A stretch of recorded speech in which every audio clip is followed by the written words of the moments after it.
Portas Abertas. Nós estamos passando o livro do Gary Hamel, O Futuro da Administração, e hoje começa o 6º capítulo, que ele se chama Visando a uma Vantagem Revolucionária. Todo esse capítulo vai usar como exemplo o Google.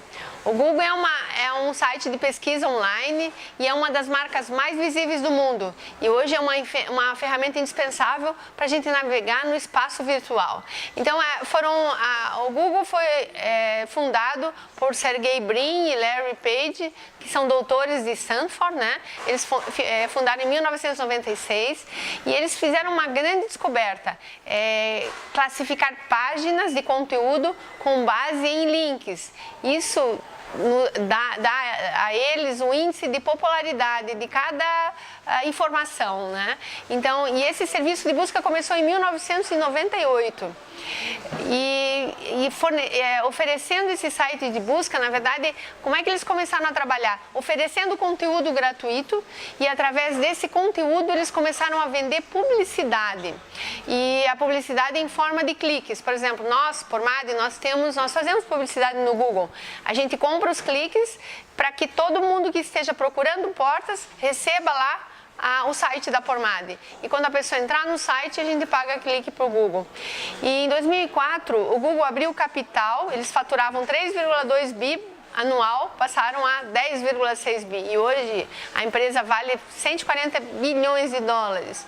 E aí, comparando o Google com o Microsoft, né, que são empresas de mesma grandeza, então o Google oferece produtos que não são conectados um com o outro. Por exemplo, o Gmail, o Google Maps, o site de pesquisa, né, que são produtos independentes, mas ele é um produto que é um serviço que é oferecido em troca de anúncios. Já a Microsoft é uma empresa mais lá antiga, vamos dizer, né? Oferece produtos físicos, vende em lojas e ele precisa, pelos produtos serem conectados, interligados, eles exigem uma atualização que é mais difícil.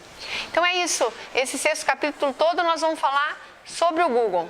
Olá pessoal, nós estamos falando sobre a empresa Google. E uma palavra forte dentro da Google é adaptabilidade. Ou seja, a adaptação mediante o mercado e mediante as inovações, tudo aquilo com os quais eles se deparam, né, no seu trabalho. O Gary Hamel faz uma analogia voltada ao esporte relacionado a Google, mostrando que a Google é muito mais um time de basquete do que um time de futebol americano. Aqui na nossa cultura brasileira, o futebol americano não é um esporte muito usado, então é difícil a gente falar, mas assim, pelo pouco que eu estudei, que eu li, o futebol americano, a estratégia ela é mais fixa, né? Os atletas vão avançando em jardas e tal, e no basquete é algo muito mais dinâmico, né? Conforme a estratégia do adversário, você precisa também reagir, então é algo muito mais dinâmico. Então a Google e as empresas que querem se destacar no mercado tem que ser muito mais times de basquete do que times de futebol americano. E é preciso se adaptar, como eu falava no começo. E nessa época a gente está vendo essa crise na gestão, e uma crise política, uma crise econômica também no nosso país. É interessante destacar essa questão da adaptabilidade, porque a gente precisa se adaptar, né?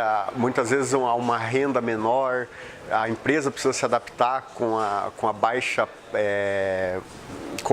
comercialização dos seus produtos, então é preciso fazer uma adaptação e essa adaptação gera uma evolução. Assim como a Google ela foi se adaptando ao longo dos anos e melhorando, ela foi crescendo. Então quando a gente se adapta mediante as crises, mediante as dificuldades, a gente também evolui.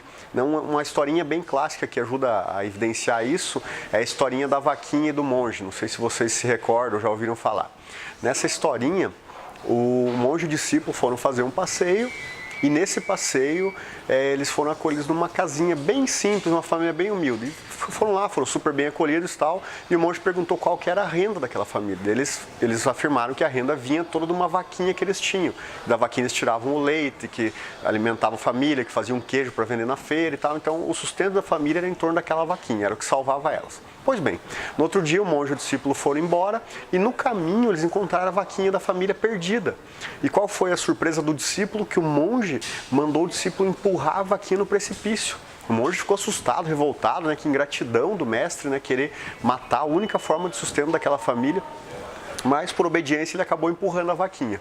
Alguns anos mais tarde, aquele discípulo voltou a visitar aquela região e ele se surpreendeu porque quando ele chegou no local que tinha aquele casebre daquela família, tinha uma enorme mansão com diversos funcionários e uma terreno bonito, uma paisagem deslumbrante e tal.